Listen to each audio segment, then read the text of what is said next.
नमस्ते प्रणाम। हम आप लोगों का छोट भाई भतीजा सिंगर सूर्यवली पटेल। और कैसे हैं आप लोग? जहाँ भी रहेंगे मस्त रहेंगे व्यस्त रहेंगे। और देखल यहाँ इतना धूप है तगड़ा और हमन के आज डोहरी घाट के सरजमी पे आ लेंगे और आज बहुत अच्छा से वीडियो शूट हुआ कम से कम 8-10 प्रोजेक्ट हम कहीं जाए।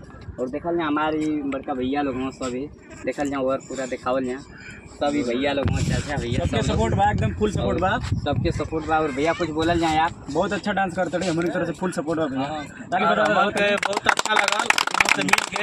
अच्छा डांस करते हैं।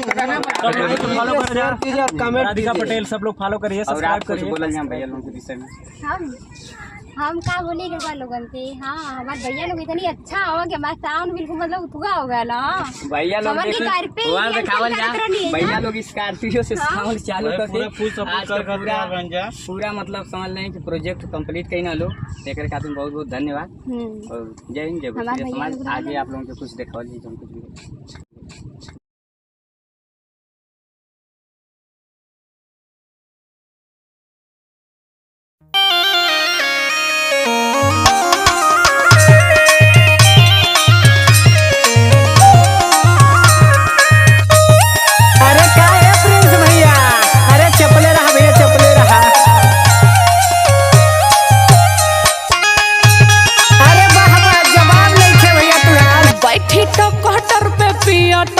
टोटल हो जवानी नहीं जो तल करेला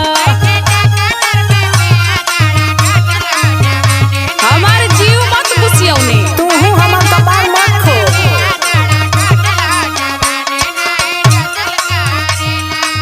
चलो हाय सुनो का बीच में आ जाएगा। अरे बीच में आ जाएगा। अरे पूरा मत मानिए।